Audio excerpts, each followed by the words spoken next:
ઓશો એક સૌથી વધુ ચર્ચિત નામ, જેના વિશે ઘણા લોકો મોઢું ચડાવે છે, ઘણા લોકો એના માટે મરી જવા તૈયાર હોય છે.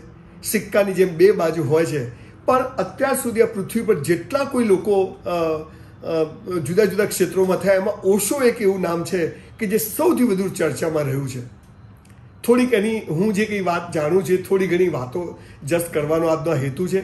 હું ઓશોનો કોઈ અનુયાયી નથી, એનો કોઈ ભક્ત નથી, એની મેં કોઈ કંઠી નથી પહેરી, પણ કદાચ મેં ઓશોને સાંભળ્યા છે એટલા બહુ ઓછા લોકોએ સાંભળ્યા છે. 8,000 કલાક મેં આ માણસને અલગ અલગ રીતે આજ સુધી, નાનપણથી આજ સુધી સાંભળ્યો છે.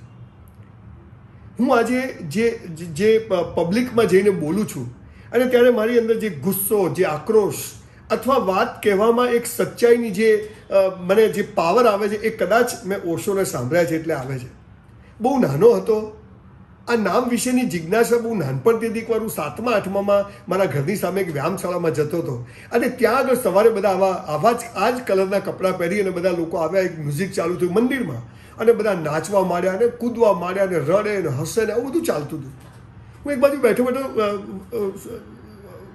એને જસ્ટ જોયા કરતો હતો, મને સમજ ના પડી. પછી એકાદ બે વર્ષમાં મને ખબર પડી કે આવી કોઈ વ્યક્તિ છે. એક તો ઓશો જીવતા હતા, એના વિશે લોકો એના ભક્ત બને છે, એના વિશે બહુ બધી ચર્ચાઓ ચાલે છે. અને એમ કરતાં કરતાં ક્યારે મારો વાંચનનો શોખ અને સાંભળવાનો શોખ, એટલે ક્યારે એ તરફ હું ખેંચાતો ગયો. અને હું ચોક્કસ માનું છું કે આ દુનિયામાં જે લોકો પોતપોતાના ક્ષેત્રમાં આગળ નીકળતા જશે ને, એમ એ લોકો ઓશોથી નજીક જતા જશે. જ્યારે માણસને દુનિયાએ ઠોકરો મારી છે, જ્યારે માણસને એકલો પાડ્યો છે, જ્યારે માણસ ગભરાયો છે, જ્યારે માણસને ઈશ્વર વિશેની ઉત્કંઠા જાગી છે, જ્યારે માણસને એમ થાય કે હું બધાથી જુદો છું, ત્યારે આવા લગભગ લોકો ઓશોને સાંભળવાનું અથવા ઓશોને વાંચવાનું શરૂ કરે. પણ બહુ ચર્ચાસ્પદ આ વ્યક્તિ રહ્યો છે કે એને કોઈને છોડ્યા નથી. એ સિક્કાની બે બાજુની વાત કરે છે, અને પછી તમને કહે છે કે તમે નક્કી કરો. એક બાજુ એમ કહે છે કે આ સંસાર જેવી કોઈ સારી વસ્તુ નથી, એક બાજુ એમ કહે છે કે આ સંસાર એટલે સાવ બકવાસ છે. એક બાજુ એ તમને ઈશ્વરના અસ્તિત્વની વાત કરે છે, અને બીજી બાજુ ઈશ્વરના નાસ્તિકતાની પણ સરસ રીતે વાત કરે છે. એ કૃષ્ણ, મહાવીર, જીસસ, મોહમ્મદ પૈગંબર, આ બધાની એટલી સરસ વાતો કરે છે કે એમને એમ થાય કે આના સિવાય કશું નથી. એમની બીજી બાજુ પણ એવી બતાવે છે કે ત્યારે એમને એમ થાય કે અરે આ માણસ આવો હતો, આ સંત આવા હતા, આ નેતા આવા હતા, આવો બેબાક બોલવાવાળો અને છતાંય ટચવુડ પ્રમાણ સાથે વાત કરવાવાળો માણસ. કદાચ એમણે એટલું બધું વાંચન કર્યું હોય, ગુરજેફ હોય, ઓસ્પેન્સ્કી હોય, બર્નાર્ડ શો હોય, ફ્રાઇડ હોય, તિરુવલ્લુવર હોય, કબીર હોય, રામ, નાનક, કોઈ એવી વ્યક્તિ નહીં હોય જેના વિશે આ માણસ બોલ્યો નહીં હોય. અને બોલે એટલે એમ થાય કે ચાલુ થાય એટલે સાંભળ્યા જ કરીએ. જ્યારે મેં ડાયમંડના ધંધામાં લોસ કર્યો અને હું જીવનને એક એવા 93ના ખરાબ ફેસમાંથી પસાર થતો હતો, ત્યારે હું ઘણીવાર બધાને સાંભળે એમને, પણ જ્યારે ઓશોને સાંભળે ત્યારે એમ થાય કે અરે આપણે આ દુનિયામાં આના માટે નથી આવ્યા. થાકવાનું, હારવાની વાત જ નથી. સ્વીકાર એટલે તમને તમારી સાથે જોડે, તમને ઈશ્વરનો સાક્ષાત્કાર કરાવે સીધો, અને ક્યારે તમારું ટ્રાન્સફોર્મેશન કરી નાખે એ ખબર નથી. પણ જો અધકચરો ઓશોને સાંભળ્યો, અધકચરો ઓશોને વિચાર્યો, તો કદાચ એના ખરાબ પરિણામો પણ આવે. અને એટલે બહુ બુદ્ધિજીવી લોકો, બહુ સંસારી લોકો, બહુ ધાર્મિક લોકોએ હંમેશા ઓશો વિશે ખરાબ વાત કરી કે આ માણસ બરાબર નથી. પણ એક કલકત્તાના નાનકડા ગામડામાંથી જન્મી અને એક પ્રોફેસરમાંથી પ્રિન્સિપલ અને એવી સામાન્ય નોકરી કરવાનો ઓર્ડિનરી પ્રોફેસર અમેરિકામાં જાય ને આખું ઓરેગન ગાંડું કરે, અને અમેરિકન સરકારને એમ થાય કે આ માણસ કદાચ બધાને ખ્રિશ્ચનમાંથી હિન્દુ બનાવી દેશે. આનો તો કોઈ ધર્મ જ નહોતો, માનવતાનો ધર્મ હતો. વેદો, પુરાણો, ઉપનિષદો જ્યારે લખાયા ત્યારે કોઈ ધર્મ સંપ્રદાયો હતા જ નહીં, ખાલી મનુષ્ય જાત હતી, અને મનુષ્ય જાત માટે લખાયા હતા. એ વાત ઓશો આત્મસાત કરાવે છે. પાણીમાં જે માછલી હોય ને, ઈશ્વર આપણી અંદર છે, પણ માછલીને ખબર જ નથી કે હું ક્યાં છું, અને પાણીને ખબર નથી. આ આપણી અંદર જે ઈશ્વર છે એના વિશેની વાત, જેમ દર્પણને તમે ચોંટીને ઊભા હોય તો આપણું મોઢું દેખાય નહીં. આ દુનિયાએ આપણું કન્ડિશનિંગ ખોટું કર્યું છે, અને કેવી રીતે ખોટું કર્યું છે બહુ સરસ સમજાવે છે.